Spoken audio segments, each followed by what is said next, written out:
We are slaying monsters. Don't let the ghosts and the ghouls disturb you, darling.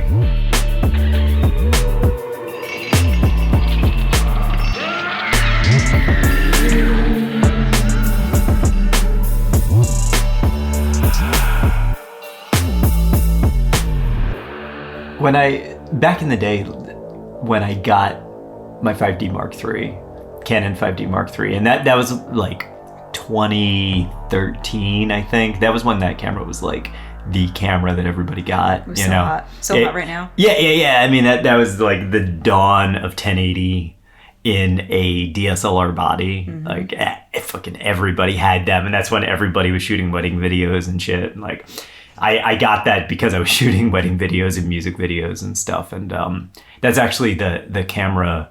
We shot the Trout Fishing in America video on that. Oh, okay. Boo. We shot the Django mm-hmm. video. Like you know, that was when you could actually shoot like professional shit mm-hmm. on that. But when I got the Mark III, the very first thing I did with it, we were going to the beach, just like a casual trip. And so I took it with me because I wanted to play around with it. And I remember shooting, probably the third picture I shot with it, literally, was a shot of the beach and the sky on a beautiful day. And there were black spots in the sky. They weren't actually black. They were like this grayish spots. And I was like, holy shit, this brand new camera that I got, that I had gotten that week, mm-hmm. has dust on the sensor. And I remember I had this whole crisis about it of like, should I try to clean it myself? Should I just send it back? And I'm pretty sure that I probably had jobs that I was going to use it on when I got it. So I didn't really want to send it back and use my backup camera, you know, and I ended up keeping it. And the Mark III and a lot of the higher end Canon cameras have this feature where turn it off and then it does a sensor cleaning where it actually takes the sensor and it like shakes the sensor a little bit back and forth, and that knocks the dust off. And eventually, when I say eventually, I mean like over the course of several weeks, that dust eventually got knocked off the sensor, but it took a while. And that just kind of goes to show, like we were talking about in the last episode, that camera was brand new. It wasn't like I had taken that out and I was shooting pictures with it. Like I unwrapped the box when I got it and it had dust on the sensor. Yeah, and I remember you being really pissed. Yeah, you remember this? I do. Yeah. I even remember like on the beach, you were like, what the fuck? Yeah. I spent so much money on this camera. Mm-hmm. Yeah, I remember this. And that, you know, that's a high-end piece of gear. That was like the camera body was like $3,000 at that time, you know, like it was expensive. And that sensor that you have, that self-cleaning sensor, you can clean it. Oh yeah, totally. So did you try to clean it manually when you saw that there was that dust on it? No, because I didn't want to do anything that would invalidate the warranty. And it was a brand new camera. Right, I remember that now. Otherwise, you could, like, you know, and you can spray it with compressed air. Mm-hmm. You can have it get professionally cleaned. Mm-hmm. You know, there are options that you can do. But it was brand new, so I didn't want to, you know, do anything that would make them say like, "Oh, there's a fingerprint on the sensor." You know, yeah, you did something like to this, yeah. Mm-hmm. Yeah, because I was like, "Oh, maybe I should send it back." But it just goes to show, you know, you gotta, if you're gonna choose to go into a business like this, you have to have good equipment hygiene. And I did not know that checking the sensors of brand new cameras for dust and obstructions and hair and all of that shit was something that I had to do. Mm-hmm. But it was a lesson that I learned. And I don't think that a lot of people would ever think that. Who would ever think that you have to do that for something that should come from a factory brand new? I would never think that. It makes me wonder too, like, how many ghost hunters that use these cameras that maybe don't think about these sensors, what if they're using the cheaper cameras too? Totally, yeah. Like, that has to be worse. Mm-hmm. Yeah, and you know, the cheaper cameras, they won't have automatic cleaning of the sensors. It'd be something that you would have to do yourself or take to get professionally cleaned. And They're always shooting Polaroids. oh yeah, and well, Polaroids are a different beast altogether. Oh, okay. They don't use this. They don't have sensors. Polaroids like don't have sensors. The sensor is the Polaroid picture. Oh, that's interesting. Yeah, the piece of film. Yeah, it's a negative and a picture all in one. It gets developed. Oh, yeah, that makes sense. Yeah, printed picture too. But this goes back to what we were saying last time about the anomalies on film that are caught and how we could potentially explain some of them. And you don't even necessarily know that you have them. I definitely shot other pictures with that camera, and they didn't show up on every single picture. They only showed up when I was shooting the sky at a particular brightness intensity, because that's just where they were. If you're shooting a darker upper section of the frame, they didn't show up. And you could totally miss them. Right, and that's what makes it seem even more like a ghost, because it doesn't show up in every picture. Yeah. That's so interesting. Yeah. Or, I mean, maybe not even a ghost. Maybe I would have done that, walked away, not been reviewing the pictures as closely as I was because it was a brand new camera. And when I pulled them up on my laptop, said, holy shit, I captured a UFO. Yeah. Wow, there's a big circular disc in the sky. Exactly. By the way, we're slaying monsters. Yes, we are. Across the table, we've got Matt. Hey. And Zuri is sitting on his lap today. Good girl. She's giving him a little assistance. Yeah, good girl. And I'm EJ. And we're going to go over, this is going to be the last episode of the Sloss Furnace. Yeah, the ghosts of Sloss Furnace. Ooh. Spooky. So in our last episode, we talked about the malicious foreman of Sloss Furnace, James Slag Wormwood. His cruelty toward his workers, many of them newly freed men, drove them to actually feed him to the furnace, if the rumors are true. That's what the rumors say. Ever since, Sloss's ghost haunts the place, attacking visitors and paranormal investigators and trying to get them to continue his dangerous work. Now, throughout the 90s and the 2000s, psychics and investigators tried to make contact with Wormwood, often successfully, at least according to them. Medium Chip Coffee and ghost adventurer Aaron Goodwin both claimed that they were assaulted at the furnace and left with mysterious wounds. Oh, Aaron. Also, always getting beat up. I know. Yeah, Aaron got poked in the eye. Oh. And Chip cut his hand. Well, Chip's hand started bleeding. Chip would say that his hand started bleeding. I think that Chip cut his hand on the metal that is in the furnace. Yeah, Chip touched something he shouldn't have touched. And in terms of Aaron, who knows, man? Who knows, Aaron? Poor Aaron. I'll never forget the early episode of Ghost Adventures. I think it was the very first one that we ever saw, where they were walking down a dark corridor. I don't remember the location at all, but they were walking down a dark corridor and they fell over a grocery cart. Oh, no. Yeah. I don't remember darkness. this. Yeah. I think that was when I fell in love with them, actually. Physical comedy. Yeah. A Charlie Chaplin level physical comedy in a ghost hunting show. You know what? It's in every episode. And it's amazing. Yeah. I freaking love it. We just watched the episode where poor Jay got sick and puked in the sink of this client's house. I know. Oh my God. There was this moment too where like they were interviewing the couple, like at the end it was like the analysis. Yeah. And they showed the video of Jay puking into their sink, and then it went to them, and Zach was kind of like, well, what is your first reaction to this? And I was, if it was asking me, I'd say, well, how well did you clean the sink after? Yeah, did you clean our sink? Fuck the ghost. Did you clean my sink? Also, do you remember when I puked in the sink of our old apartment and might have clogged it? We did not tell the landlords about that. We just said, there's something up with this sink. And it just stayed clogged for like a year. Dude, I was so mad at you because the toilet was literally right there. And you were like... I couldn't make it. Nope. It was bad. You should have just puked on the floor. I didn't want... you'd have to clean more of it. I was not... when you get that instinct... Oh, I know. Jay will back me up here. Jay Wasley will back me up. When you get that instinct, you just got to go to the first thing you see. See, I'm not like that. I feel like I can hold it if I need to. I've had to puke many times. I projectile vomited over a boat once. I waited until I was over the side. Yeah, but you were sitting at the side. I mean, man, when it's in your mouth. Oh. When it hits in your mouth and then you have to be like, okay, I have to carry this with me until I get to a toilet. Like, no, you want to get that out right away. That's nasty. I've never quite had that problem. This is a really spooky episode. Oh, yeah. So There's far. no trigger warning about this. Like, by the way, you're going to have to listen to vomit stories. Oh, I'm so sorry. I will. We should throw out one final time that some of these deaths are really gruesome that we talk about. Mm-hmm. And if that's not your thing, feel free to just go ahead and skip this episode. For what it's worth, some of the deaths are real, some of the deaths are fake, if that makes a difference for you.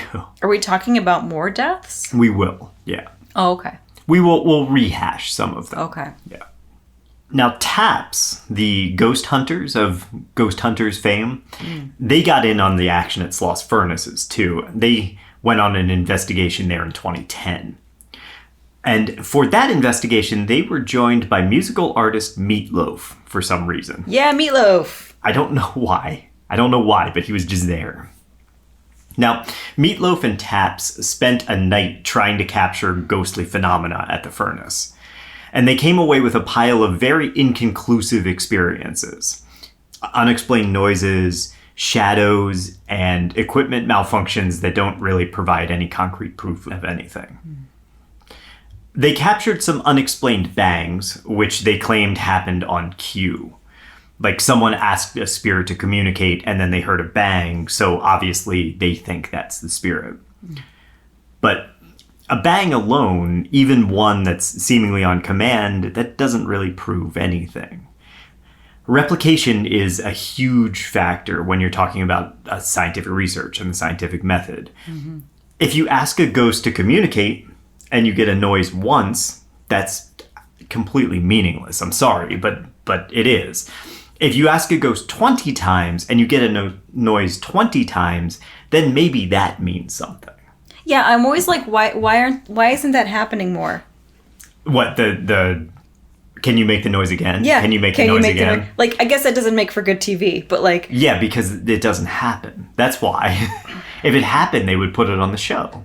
The specificity is always something that's lacking when it comes to things like this, or like the really hard scientific attempts. Yeah, what do you mean specificity? They ask things like that are very generic, like, oh yeah, why are you here? Or they ask all kinds of questions in the investigations. Yeah. And that is part of it too, is that if you ask enough questions, eventually some of the nebulous stimulus that is occurring in the environment around you will line up with one of your questions, and then you can call that a response, even though it's not actually a response. And maybe throw out all the other stuff that's not really relevant. Yeah, that's how the whole process works. Mm-hmm.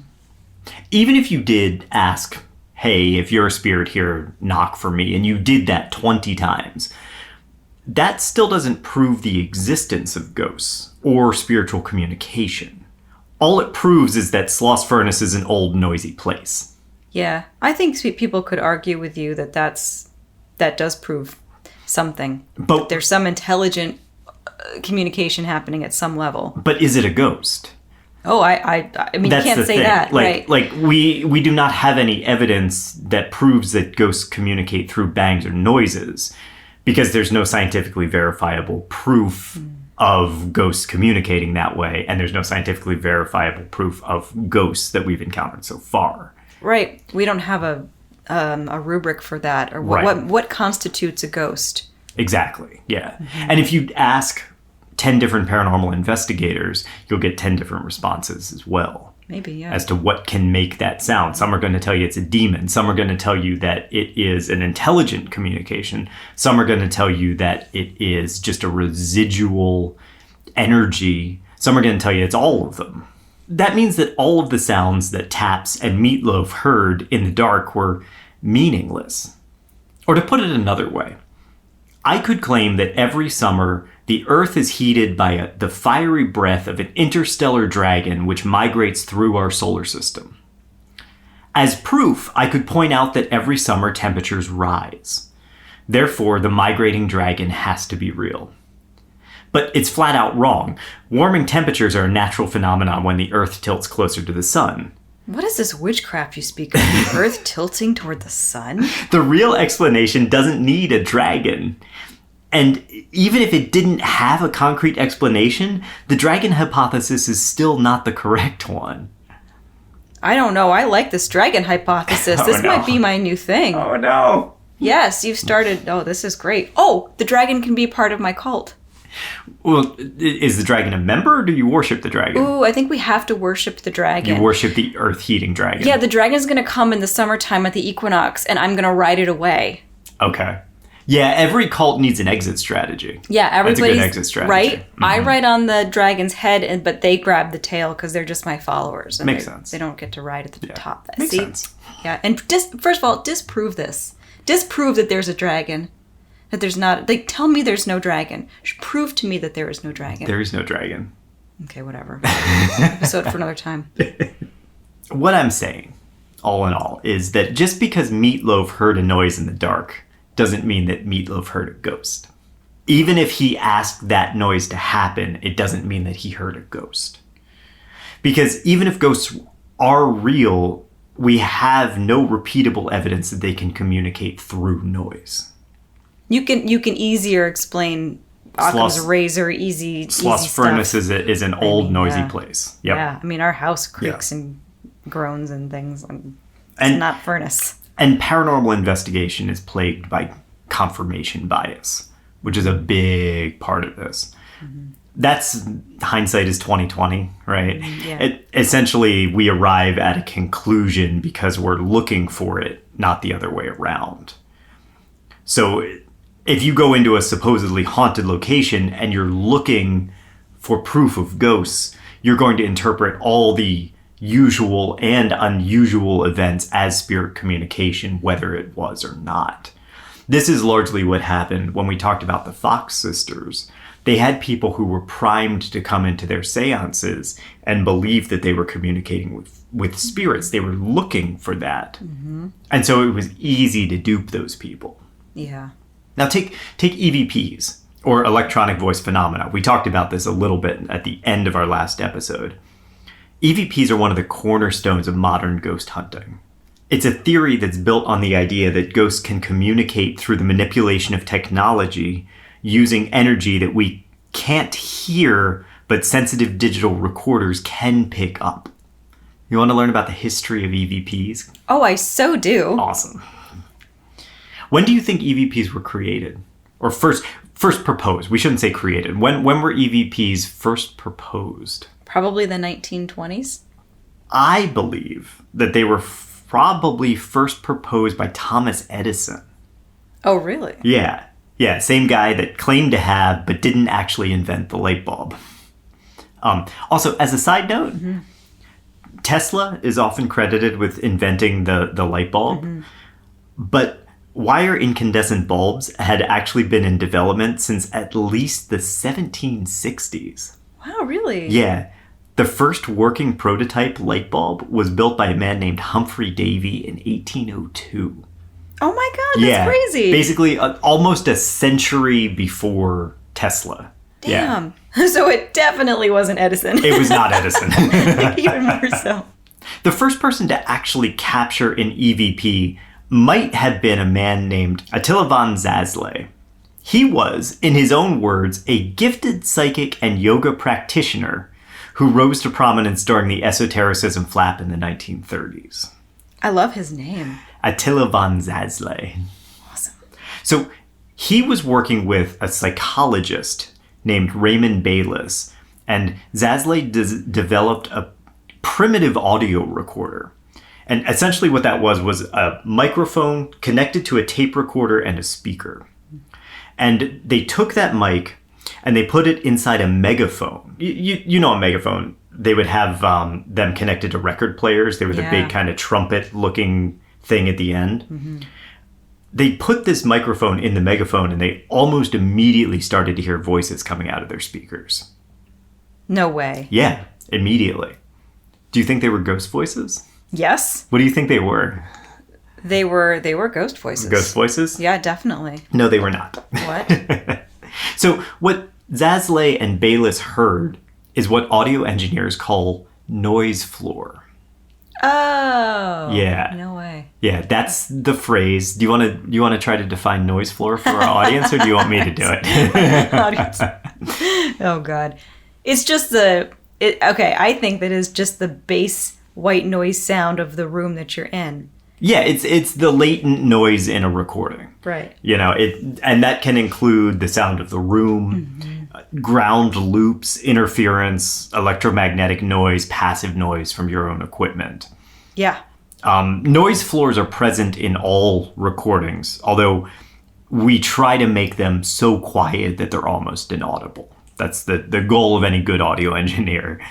But when you raise your recording or your playback levels, you also raise your noise floor. So essentially you turn the volume up, you get a higher noise floor. Yeah, and you probably get a lot of variation sometimes too. Yeah, for sure.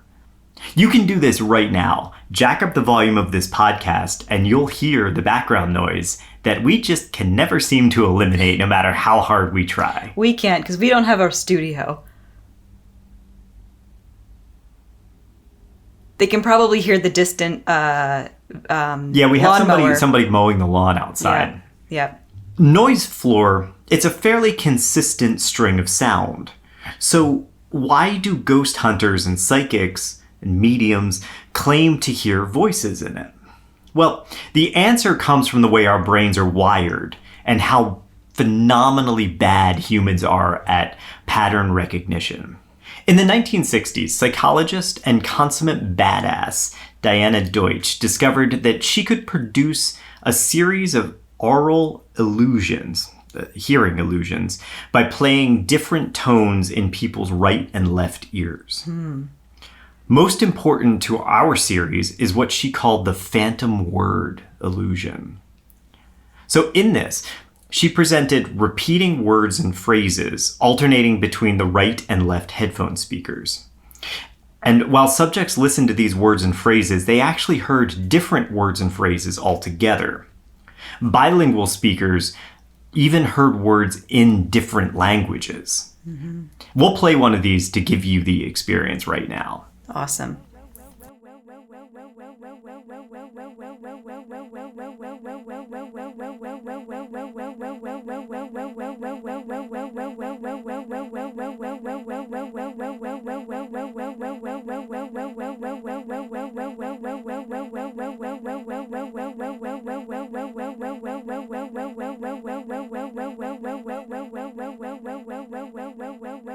I heard English and Spanish when I was listening to it. See, I back didn't. in the day. I didn't. Yeah. It's an amazing thing what she did. Yeah, this is 1960s. Yeah.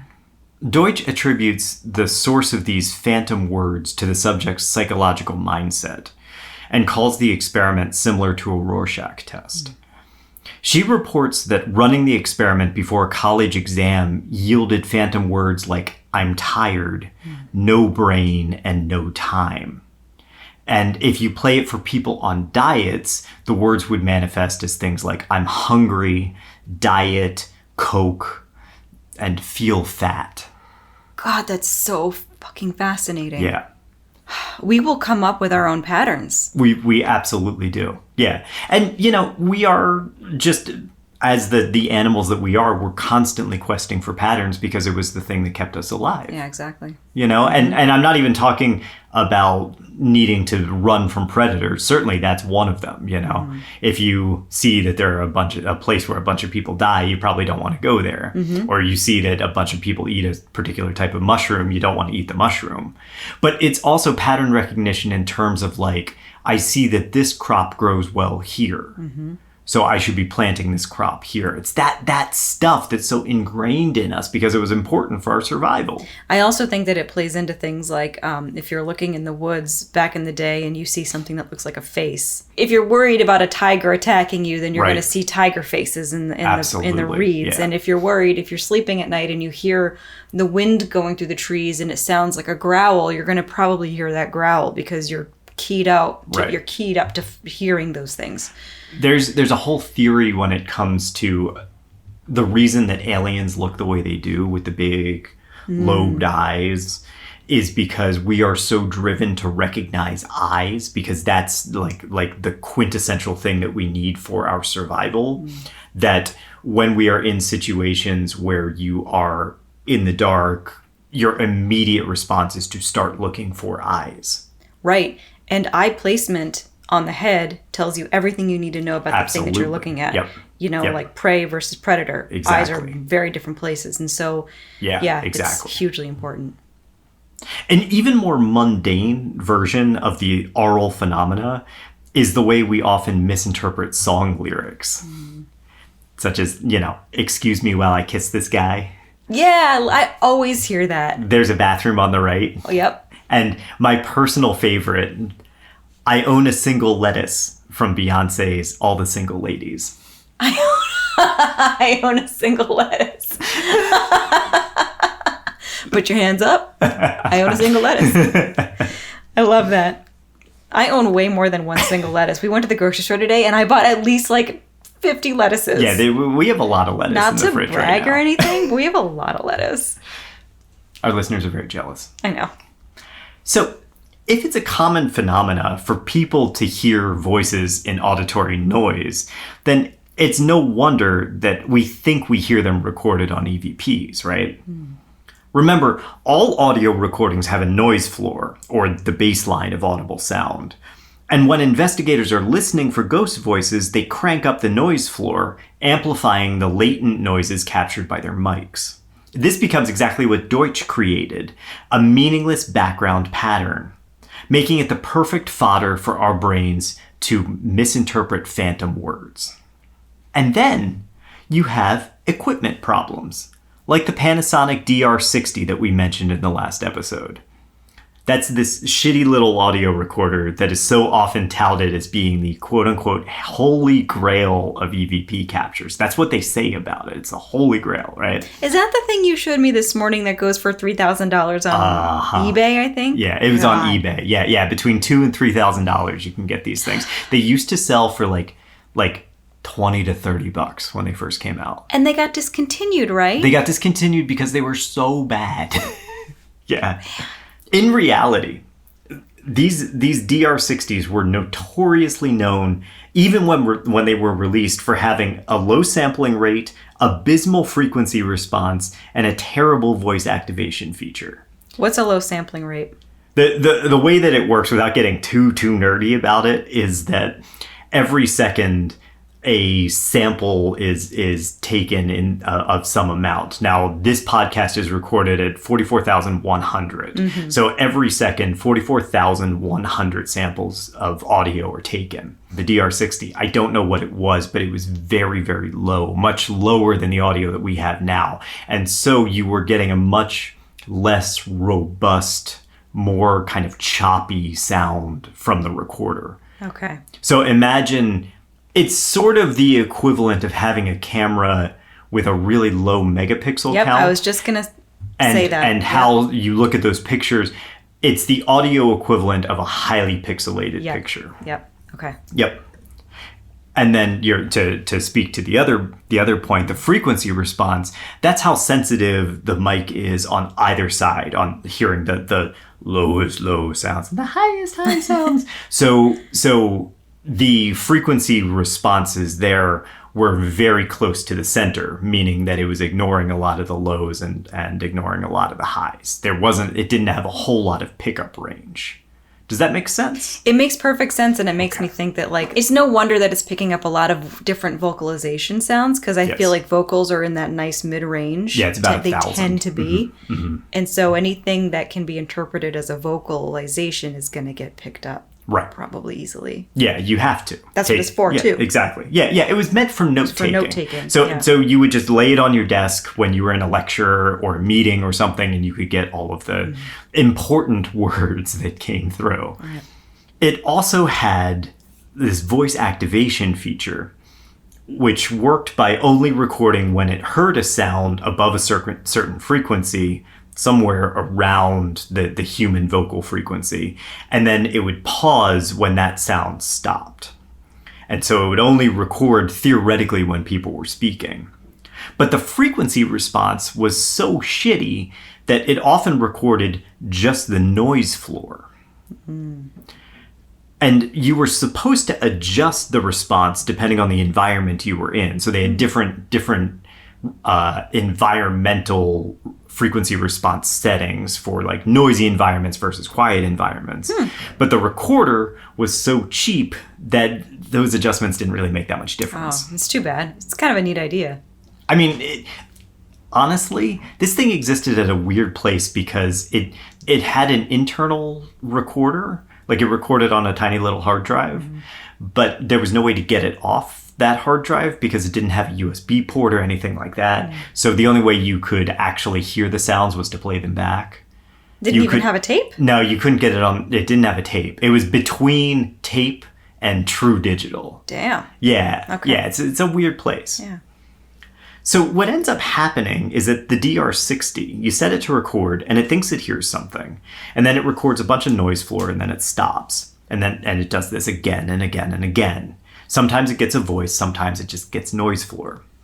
And you end up with a recording that's just the noisiest part of the noise floor all stitched together into something that might sound paranormal, especially if you're approaching it with your confirmation bias. And because you don't have the moments of silence in between those moments of noise floor, you're taking it all out of context. You have nothing to refer to. What could be a perfectly natural noise artifact becomes a ghostly voice because you have no frame of reference for it. And on top of all of this, the DR60 applied very primitive rudimentary noise reduction and audio boosting to its recordings, which distorted them even more. Yeah, that's going to distort anything. Yeah, noise reduction, that's the thing that makes people sound underwater when you do it poorly. It's whenever you, and everybody has experienced this at this point, when you're on a Zoom call and you hear someone and it sounds like all of their audio is kind of clipped off at the beginning and the end and they're like swimming underwater. That's poorly applied noise reduction. That's what this thing was doing. The result of all of these factors was the perfect breeding ground for apophenia, the inclination to perceive meaningful patterns in nebulous stimulus. Or, to put it simply, the DR60 is a Rorschach test for paranormal research. It's just meaningless noise on tape, much like Deutsch's experiments. But if you're looking for ghosts, you will find them there. And then what's really crazy is that it costs $3,000 now. It gives people what they want. Yeah, and I mean, when you watch paranormal investigation shows, that's what they use. These dudes, they carry them around and they swear by them and you see them hold them up to their ear because that's the only way you can hear them. You know, you can't get the audio file off that recorder. God. And I mean, also, you're talking about, so these things were available in the mid-90s. So you're talking about technology that's now pushing 30 years old. You're going to start having some equipment malfunctions with them as well. Yeah. Which is going to skew your data even more. Right. But Matt, they are developing new technology every day. Like ghost hunters are making all new things constantly. As we have seen in Ghost Adventures. Bill Chappell makes new gear all the time. Everybody makes these things. Yeah. They're pushing the envelope forward. At some point, I'm kicking around whether it's worth us just doing a series on ghost hunting technology. That'd be so fun to me. And we should test it out. We should have a special episode where we test it out. I mean, I would love to do that. I'm not spending $3,000 on a DR60. Hell no. Well, I want to do what is the thing that they did in the... we've talked about doing an Estes method. Thank you. I really want to do a scientific Estes method at some point. I have a couple ideas of how we could effectively do it. This is one of those things that we've talked about having a special tier on our Buy Me a Coffee for. Maybe, we'll keep talking about it. Yeah. It'd be really fun. If it's something that you'd be interested in, let us know. Yeah, let us know. SlayingMonstersPodcast@gmail.com. Yeah. Because it's something that we've kicked around for sure. Not just the Estes method, but other Yeah, doing too. other tests. I'd love to do a Ouija board session Yeah. at some point. All kinds of stuff like this. Yeah, yeah. I'm not saying that these are the only causes of ghost voices on recordings. You also, when you're looking at these investigators and how they're operating this, a lot of times they are really good about like, oh, I'm moving, and they let you know. But a lot of times they're still holding the recorder in their hand, and you're going to be making small movements. Clothing's going to rustle. You have to breathe. There might be wind. And then there's just the natural sounds in the environment, and all of that could be misinterpreted as voices. And all of that is just to say that there's a lot of perfectly normal causes for EVPs, and none of them are paranormal.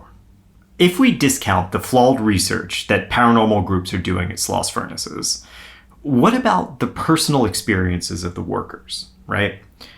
What evidence is there for a malicious foreman haunting the grounds and attacking guests?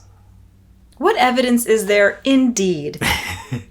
I think there's plenty of anecdotal evidence. Well, yeah, so the story of Slag's reign and death is, to put it mildly, very, very suspect.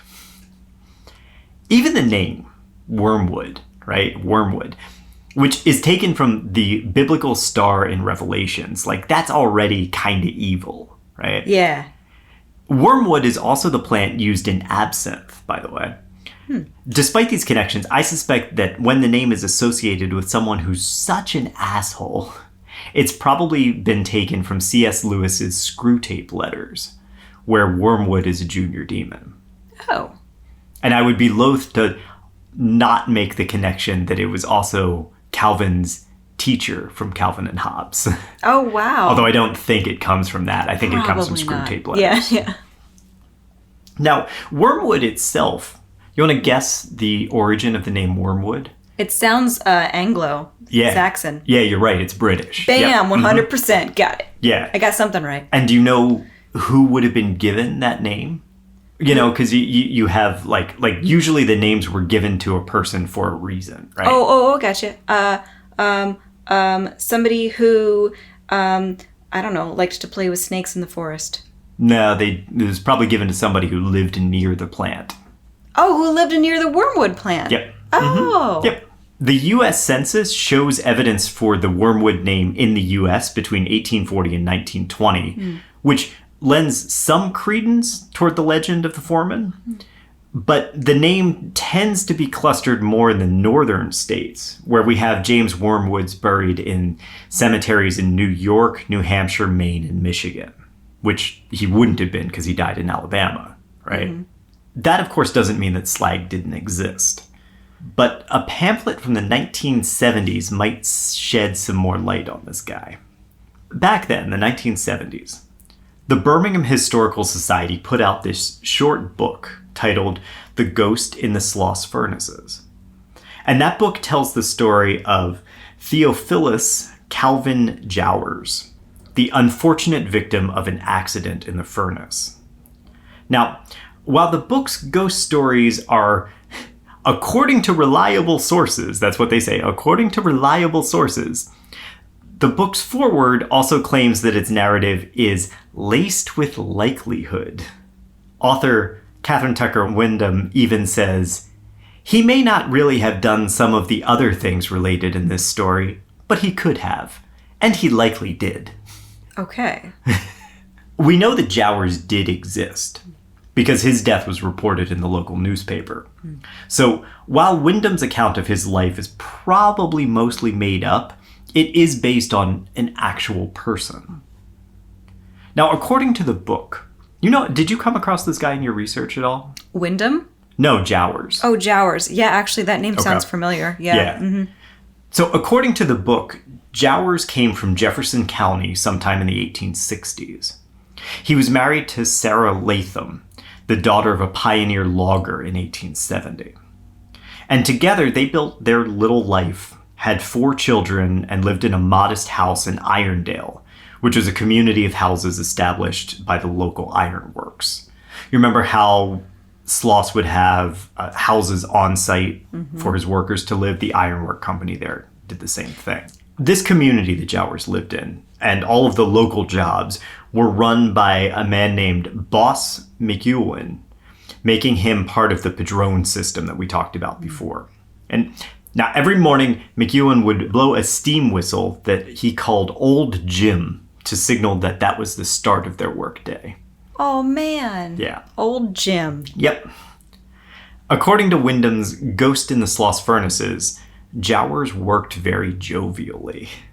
He was excited to learn everything that he could about the iron trade, and he made good-natured comments to his fellow workers and the oxen and work animals that he supervised. He would say things like, "We'll never make 10 tons of iron today if you don't get a move on you." That back in the day, that was like hilarious. Oh, yeah. That was just like a real knee slapper. Yeah. To his wife and children, he said, if I'm to be a good iron man, I need to know how to do everything there is to do around a furnace. Oh my God. This guy, he kills. He would kill it at the Comedy Cellar. No, he's adorable. I bet he is like the epitome, the beginning origin of the dad joke man. Like, oh, totally. Yes. You know, yeah, like, he's you know, totally a dad joke guy. Yeah. Yeah. Sweet. Sweet man. He seems like a nice man. I'm going to say this and you'll be like, well, he did this and he did that. I'm going to have to take it all back. He actually seems like he's sweet. Okay. I don't think there's anything in particular wrong with him. Okay, good. Then I like him. However, to be a good Iron Man, you have to be an alcoholic and be prepared to take the stones into a snap. I know what you're referring to vaguely. Okay, that's fine. I'll take that. A lot of the presentation of this story is told through that rose-colored language. Wyndham glosses over the labor atrocities that occurred in the Jones Valley furnaces and prefers to detail like a whimsical land where hard work allows you to succeed and make your fortune and all this shit.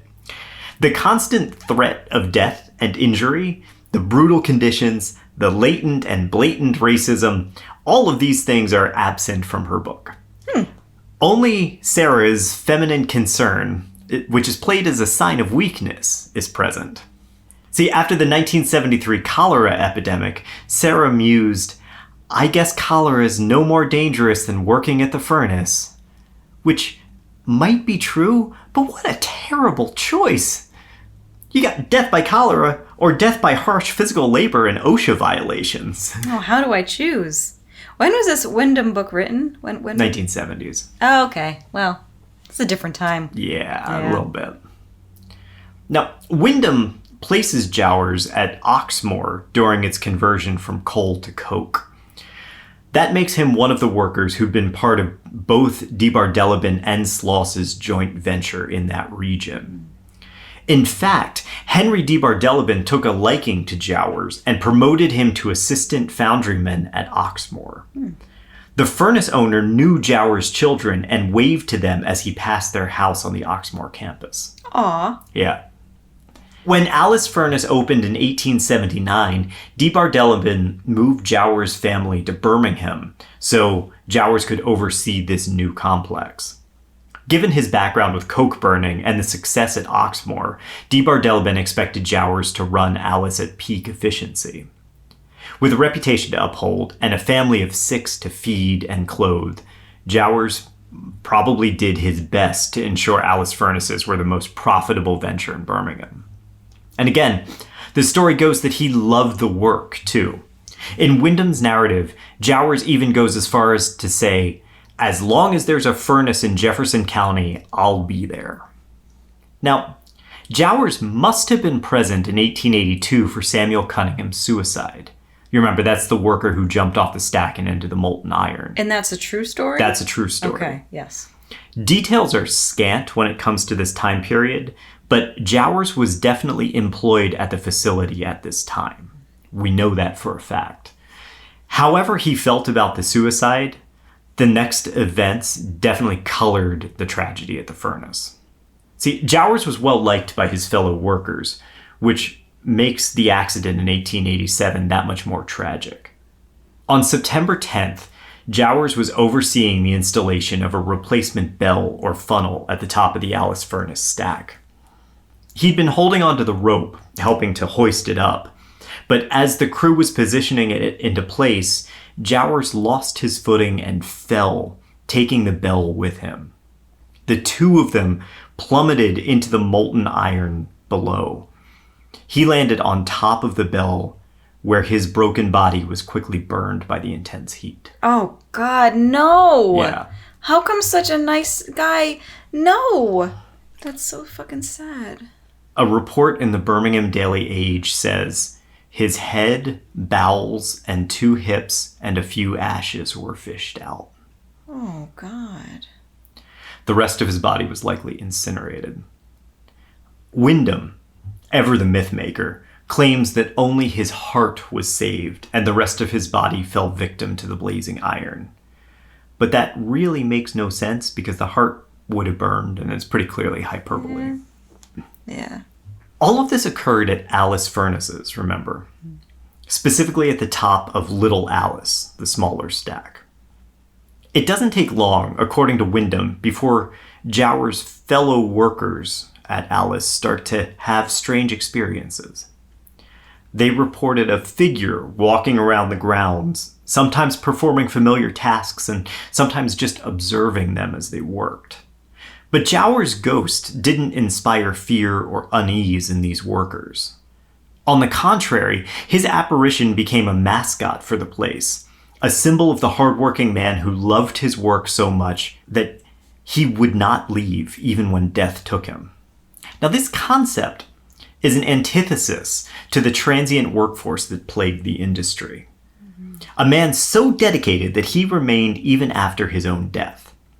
What an incredible narrative to push if you're, say, a furnace owner, like D. Bardeleben or Sloss. I firmly believe that these ghost stories were encouraged by the furnace owners who wanted to see their workers share the same values as the mythic Jowers. A man devoted to his family and his job, embodying the very worker they wanted to employ. And he became a legend. Yeah, he's perfect. Is he real? Yes. Okay. Yes, he is. Yes, he was. And all that was real. Man. Oof. In 1905, Little Alice was shut down, and all the work shifted to Big Alice, the second and larger stack.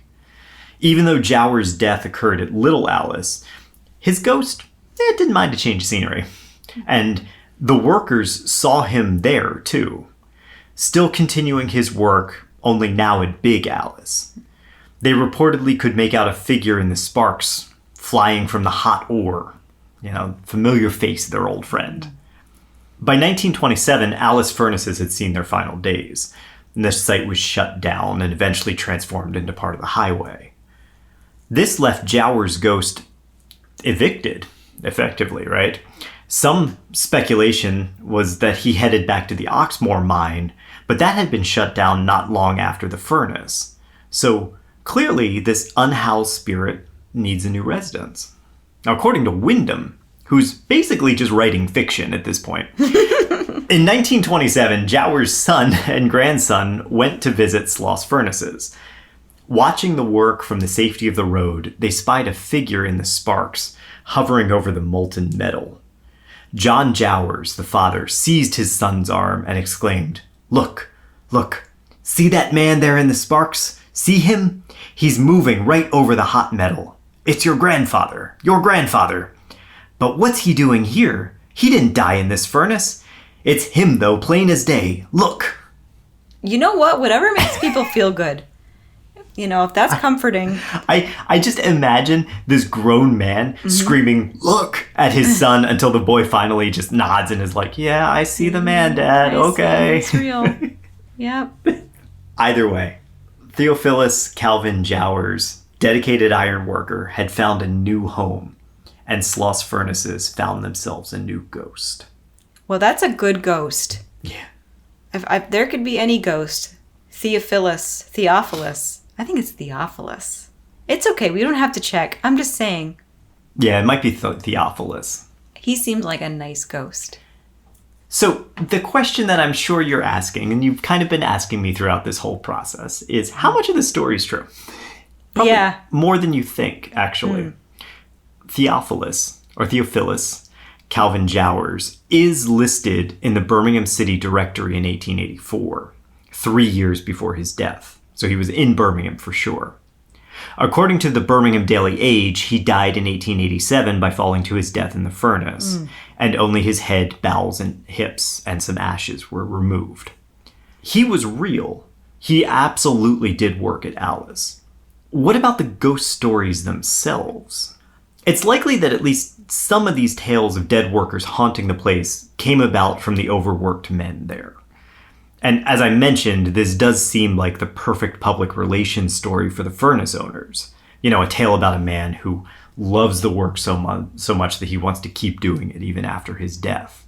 We talked about how Sloss had such trouble getting consistent work and people to stay, and he was trying to give them houses and hired men with families and all of this stuff. Like, this is exactly the man that he wanted to have in his furnace.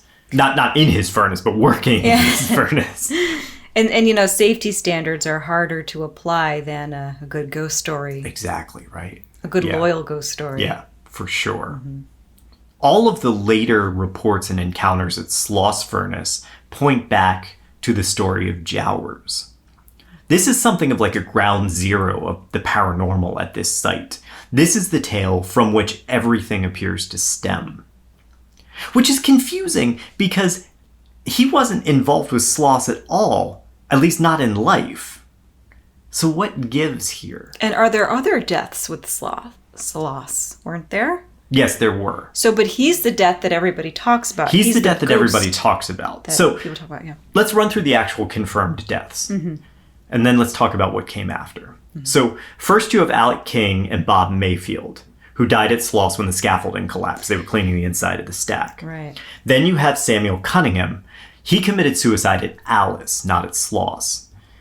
Then you have Joseph Webb, the painter who was found dead in the hot water tank, had a pair of shoes and women's shoes with him.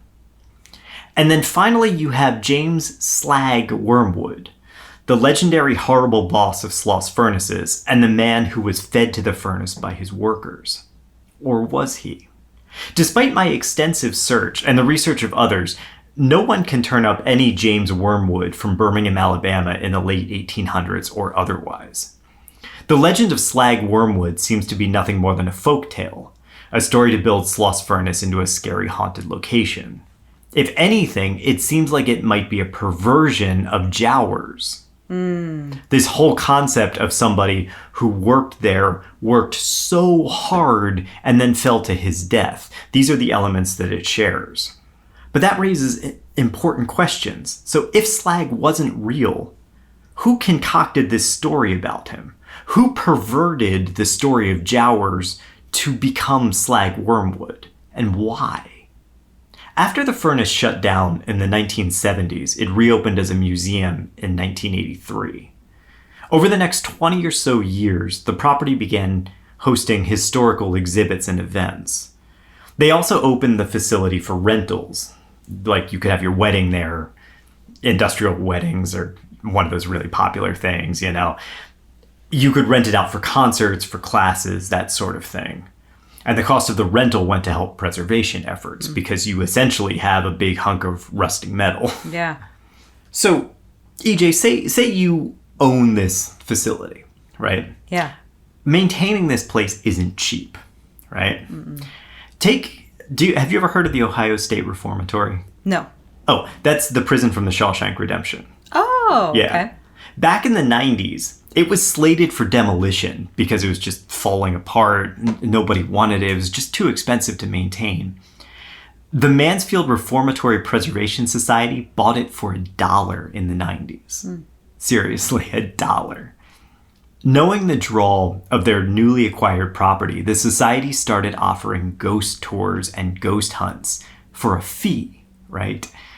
Similar situations sprung up in places like Eastern State Penitentiary in Philadelphia, Salem, Massachusetts, Sleepy Hollow, New York, basically anywhere you had enough history that you could justify a haunting there. So this became kind of a thing in like the 90s. Okay. Yeah. Interesting. I thought it was earlier than that. That's interesting.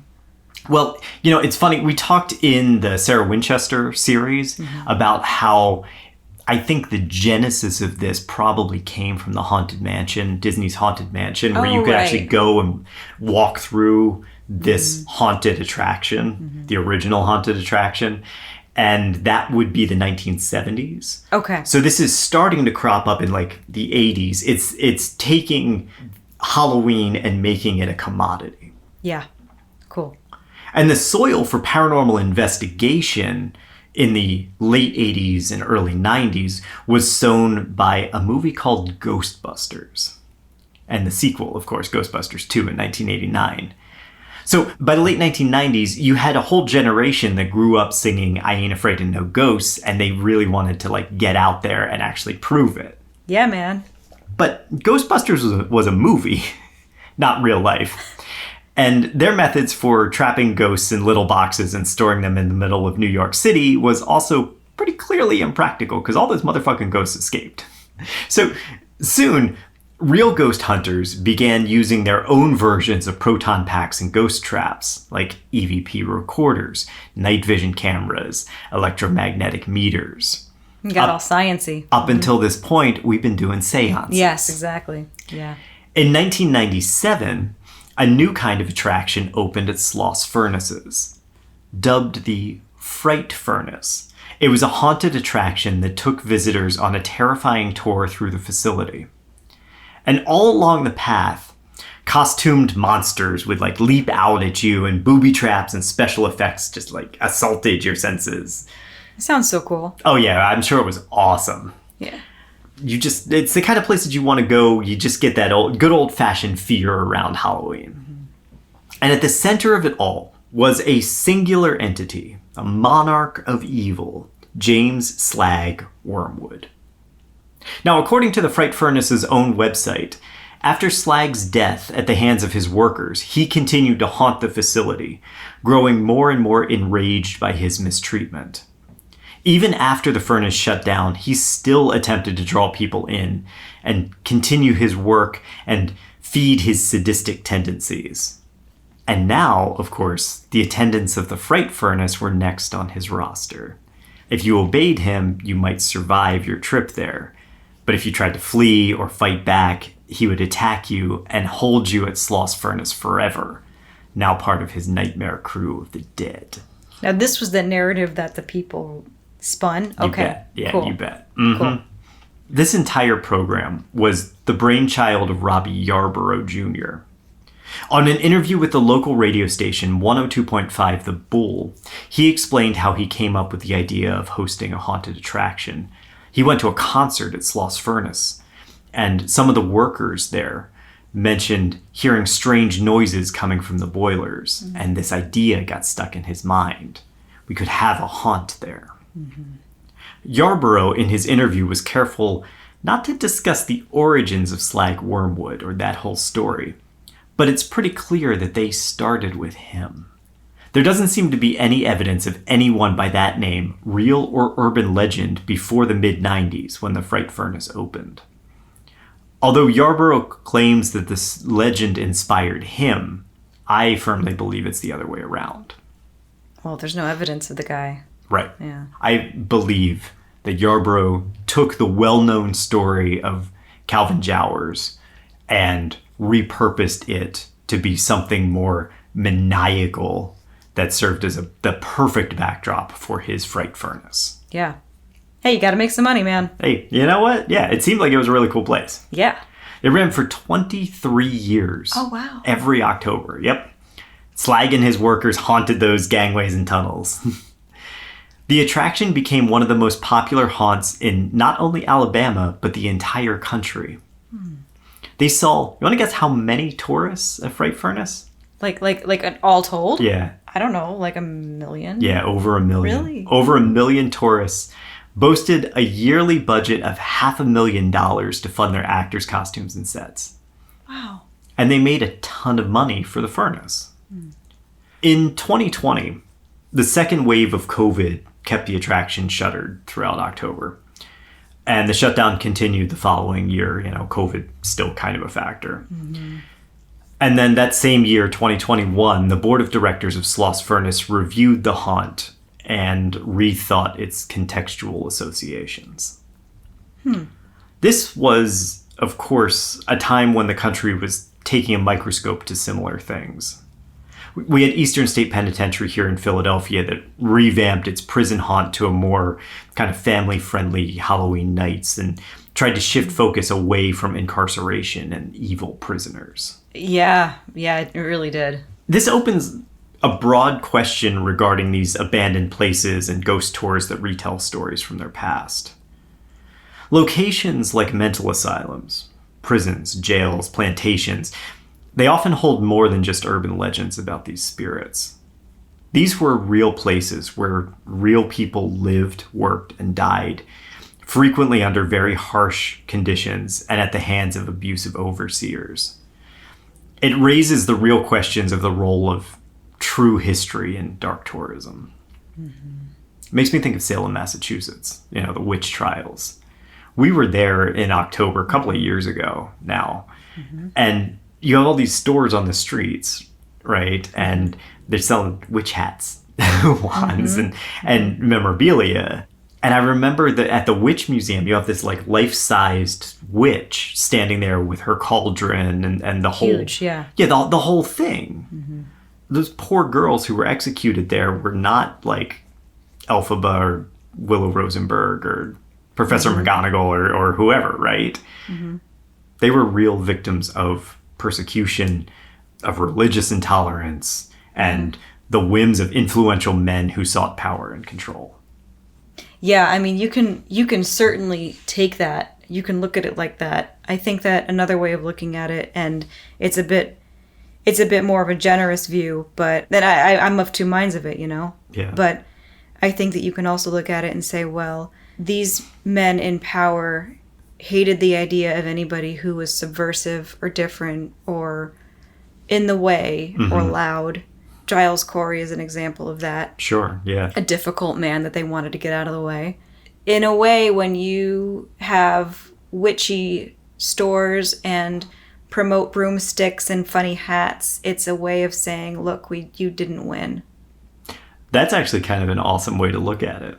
These men tried to exert their influence over these women, and they totally failed, because that's what that place is known for now. This place isn't known for the people who persecuted them. It's known for the women themselves. The witches. It is. Yeah. And it's known... When I went to Salem, I felt as if the town was so wonderfully weird and loved it and embraced it and was proud of it. Yeah. There was this beautiful mix of like honoring history and also being yourself. And it was so great. And I know you felt it too. I did. It was like there was a true freedom in Salem, and it was a little weird and it was a little like garish, we had like kitschy, yeah. It was a little kitschy, but at the same time I'm like, you know what though, like you guys do you. Like there's a place for the history, and there definitely is a beautiful memorial to the people that were murdered, for nothing, for no fucking reason at all.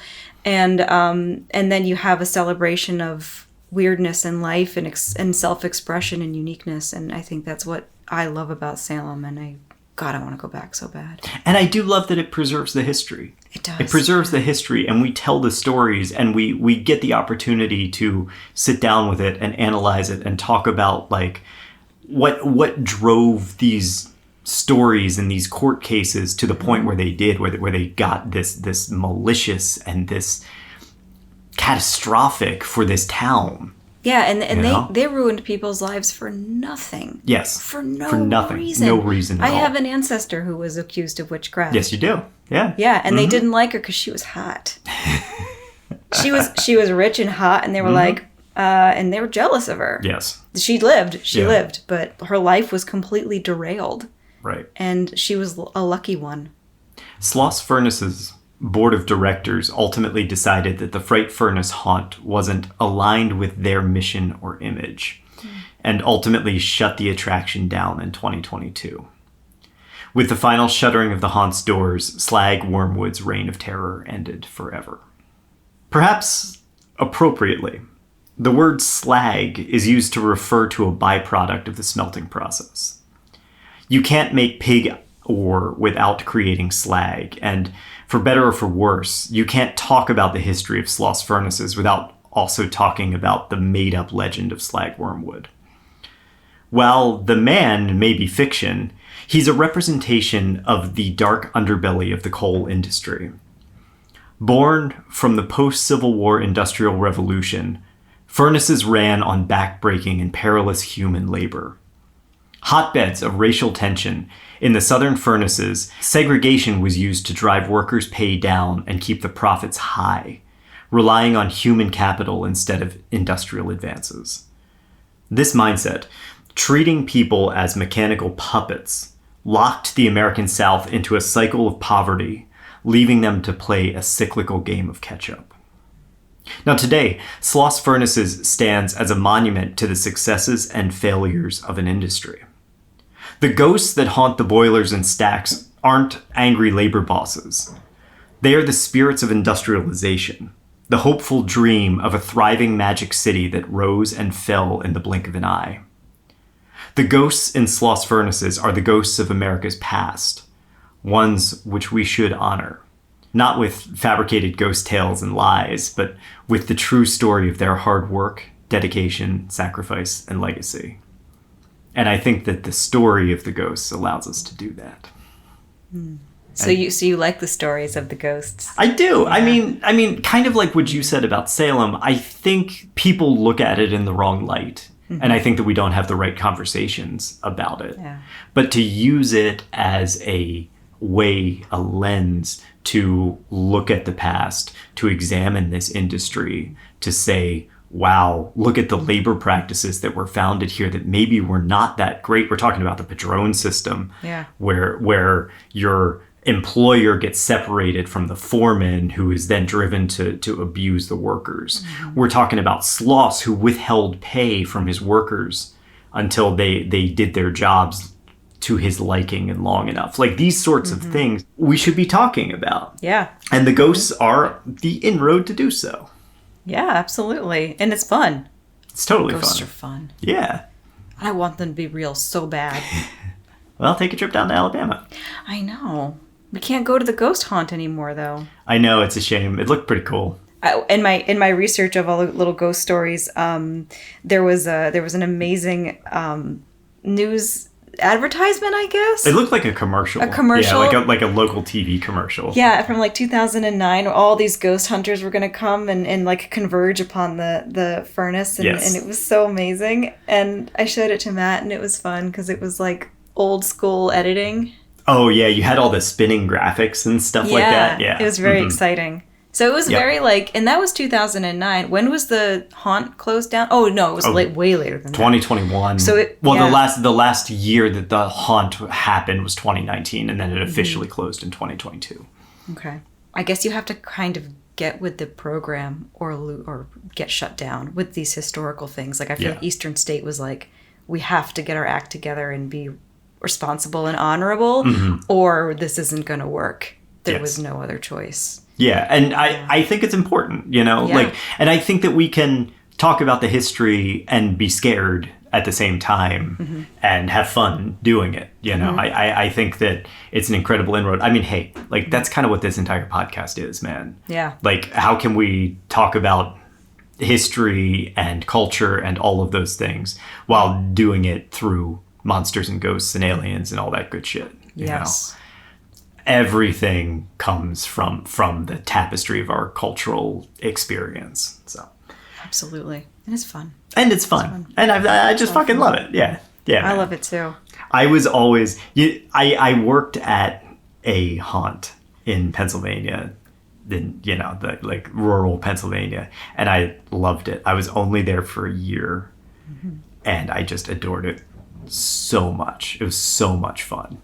I was just a wanderer. There were different people who had like the actual sketches and stuff, but I just like wandered around and hollered at people in the dark and hid in the forest and all that stuff. And I would go to the cannibals. Were they cannibals? Yeah, they were cannibals who were cooking human meat, but they actually cooked like hot dogs and stuff. And so you could go like get something to eat there. Oh, very cool. Yeah.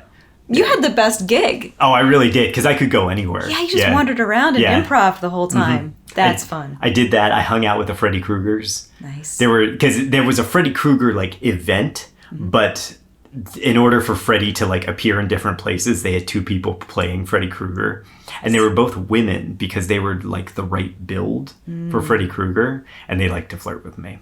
Oh, well, lucky you. Yeah. Man, this was the dream job. It really was. Why did you not go back? Man, you're lucky I'm even here. They're not around anymore, unfortunately. It's a shame. That's too bad. It's hard. Haunts are hard, man. It's a lot of investment for a very short amount where you can recoup it. I mean, we have some connection with Eastern State, and we know the work that goes into the whole... It's incredible. It's an incredible amount of work. Oh my God. I don't think I could do that work now. I think it's too hard, and it's super late hours and all of that. We're old. But we are old. We're old. But I really appreciate the people that do that because they do a tremendous job, and they make my Halloween fun, which is really cool. Exactly. Yeah. It's mostly the late hours for me. Yeah, pretty much. Man, I can't do that. Well, that's the story of the ghosts in Sloss Furnace. Very awesome. There you go. I love it. All right, everybody. Well, I guess that's it for now. Thanks for listening. Thanks for listening. Be safe out there. Be safe. For our next series, you're on night watch on a ship in the North Atlantic, surveying the calm, inky waters as you smoke a cigarette. Suddenly, the ship lists, and you and your men are tossed to the starboard side. Alarms scream in the chaos. The waterlogged cigarette falls from your mouth as you come face to face with a monstrous shape rising out of the water. A leviathan forged in your nightmares. Thanks for listening to Slaying Monsters, the Paranormal History Podcast. If you like the podcast, there's a couple ways to show your support. You can tell your friends, you can leave us a rating and review on your podcast platform, or you can head over to slayingmonsterspodcast.com and click on the Support Us button to leave a donation. For questions, suggestions, and other feedback, reach out to us, slayingmonsterspodcast@gmail.com, and stay up to date by following us on Instagram @slayingmonsterspodcast. Your support helps us grow, and we are truly grateful to have our listeners and community.